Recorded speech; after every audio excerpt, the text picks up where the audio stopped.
So I saw this TikTok that I couldn't stitch that posed the question of asking like, where did media for young adults go because it doesn't exist anymore? And they specifically cited Degrassi, The Next Generation, and Radio Free Roscoe as examples.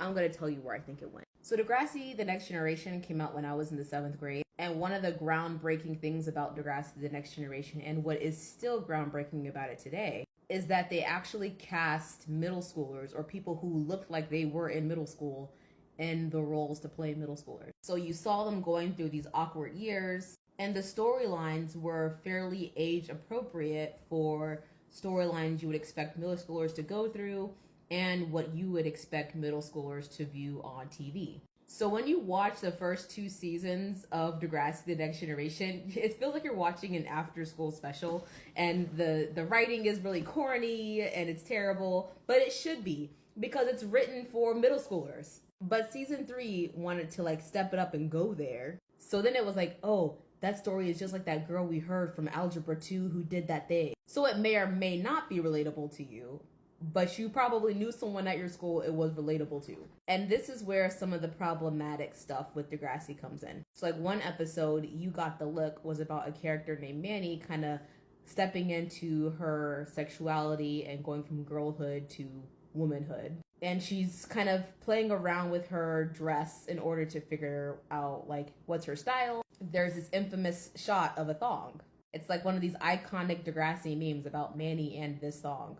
That's great and all for when it happened, but looking back as a 35-year-old, I think that is a girl who was like 13 and 14 years old who was put in a wardrobe department to wear this thong, and people who were behind cameras made a decision to do close-ups of this minor in this thong, and somebody on the editing table said, yes, let's keep that in. Season 4, you had Manny again, and a scene with a boy that she is about to have sex with for the first time. And the boy is feeling very insecure about his size, so they have this whole thing about him using a pump in order to feel more competent to be with Manny. And it's played up more for laughs than it is as an educational component for boys and their sexuality. So like the earlier seasons of Degrassi did talk about sex, but it was done in a way that's like, let's talk about sex in an educational way for middle schoolers. But by the time we got into season 3 and season 4, it was more about like what's going to get us more views, what's going to cause more drama and controversy. By season 7, you had this individual, Emma, they just straight up gave her a nude scene. And in season 6, another character, Ashley, who's not in this photo, was in straight up lingerie, and she's supposed to be a senior in high school.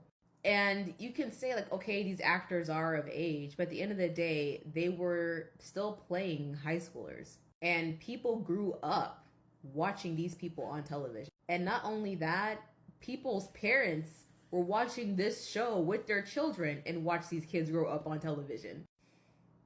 And I think on paper, it looks like a great idea to say, let's do an actual show for high schoolers, for middle schoolers, and actually cast people who are in those areas of life in these roles. But I feel when it comes to doing engaging storytelling, that's where you really risk child exploitation happening. Because I love the first 2 seasons of Degrassi, even though they're incredibly corny. But it's just so innocent watching these actors who are in, 12 to 14 years old talking about things I was talking about at 12 to 14 years old. And yeah, they're doing it in a corny way, and I kind of would watch it and be like, I know they're kind of talking about this in a corny way. But that was what I had instead of going to the Disney Channel where everything had like some kind of magical gimmick, like So Weird, or The Famous Jet Jackson where the main character was actually famous, or That's So Raven where the main character was actually psychic. These were just straight up, middle schoolers and high schoolers doing straight up middle school and high school things. But when you got views on the table and you want to make money, they end up doing things like putting minors in thongs and doing close-ups of their bodies and making a boy play around with a penis pump. So I feel like production companies have 2 choices. They can either make a show for middle schoolers that casts middle schoolers and have it be really cringy, or they can make these shows and cast people who are older and make more risque decisions and go there.